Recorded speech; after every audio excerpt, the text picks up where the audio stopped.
Күллі адам баласын қорғылатын үш нәрсе бар. Әуелі надандық, екіншісі еріншектік, үшінші залымдық деген Хәкім Абайдың құнды ойы ғасырдан аса уақыт өтсе де өзекті. Әсіресе деструктивті діни идеологияның шырмауына түсіп, тура жолдан адасқан жандардың тағдырын таразыласақ, Абай айтқан уайымның салмағы айқын сезіледі. Бұл жолы біз Қызылорда облысының тумасы Әйгерім Рахметованың оқиғасын ұсынамыз. Псевдо-салафизм атты жалған сенім жолына түскен ол, өмірінің біраз жылын тұманды идеологияның тылсымында өткізді. Тобырдың ішінде тұлға болмай, надандықпен күресу мүмкін емес деп налиды ол.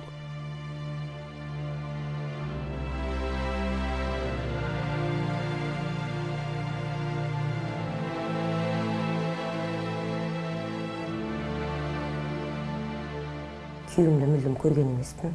Бір рет қана кездесіп, некемізді қиды бір кісі, бір ер адам. Абу Ханифа мазхабына олар қарсы ғой. Дінмұрат Ринаттың айтқандарымен ғана жүреді ғой олар.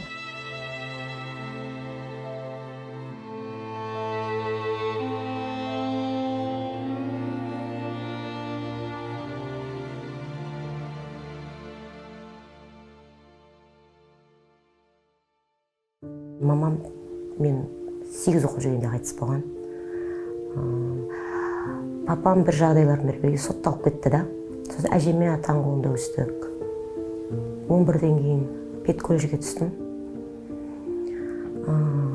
3-ші курстан бастап өзім намаз оқи бастадым. Бітірдім, 3 жыл 10 ай ғой.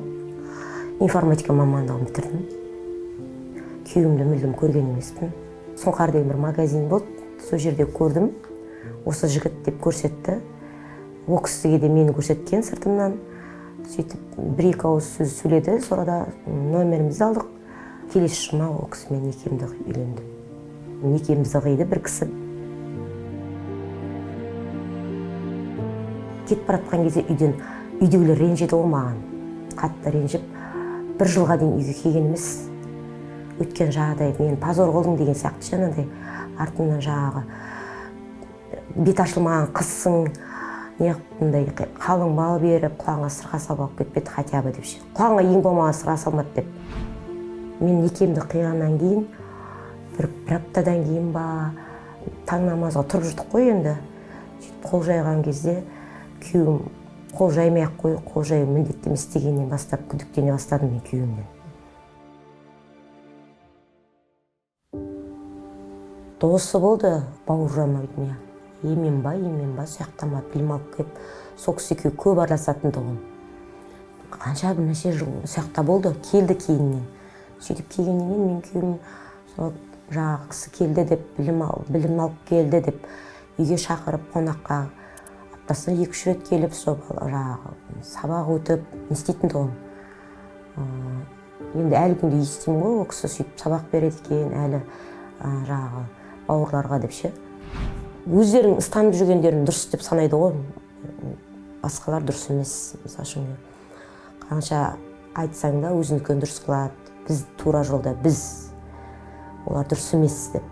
Дінмұрат Ринаттың айтқандарымен ғана жүреді ғой олар. Басқалардың білімі керек емес оларға. Басқа мазхабтағы адамдармен араластырмайды, сөйлестірмейді. Солардың әңгімесін айтып келсең дұрыс емес дейді. Туған туысқандар келеді, мысалы үшін бөлмеден шықпаймын. Шығатын болсам сұранып шығам. Мен шықсам адамдар көрмеу керек мені. Сондай сияқты көп нәрселер рұқсат бермеді. Магазиннің өзіне сұранып шығатын мен. Андай отырыс ауылда қандай қайтыс болған жер болсын, той томалақ болсын бармайтынмын.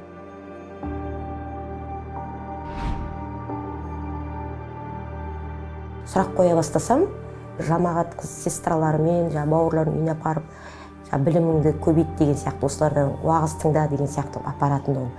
Әйелдердің әңгімесі сол, 2-ші әйел, 3-ші әйел, сондай ғой. Әйелдер қызғанады, сабыр сақта, иншалла деген сөздермен қатыратын еді ғой. 2016 или 2017 жылы күйеуімді жаңағыдай аяқ асты қара киінген бір кісілер келіп, үйге келіп, ұстап алып кетті. Экстремизм, терроризммен ұсталды ғой мен күйеуім. ВК арқылы уағыз таратқан күйеуім сондай деп ұсталды.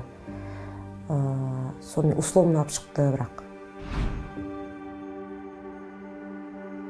маған диагноз қойды, бір сондай системный красная волчанка деген диагноз қойды. Ол көбісіне стресстен болады екен. Мен кетем дедім, папам тұрып, қызымды алып кетем, ауру ол үсті деп. Папа алды да кеттік. Бір қара киінген әйел алды, енді сол сәләфитканы алды. Көрдім, 2 баласы бар әйел, 2 баласы бар. Ол да 3 рет бай үйленген екен. Алимент төлемейді, араласпайды. Кейде ойлаймын, сағынбайды да ма, балдарын өзінің деп ше. Қазір 38 жастағы әйгерімнің өмірі түбегейлі өзгерді. Ол тәнін тұмшалаған қара киімнен арылды.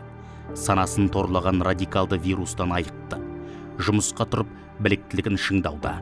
Ең бастысы, өмірлік бағдарын өзгертіп қана қоймай, 3 бірдей баласын сол тобырлық танымнан құтқарып қалды.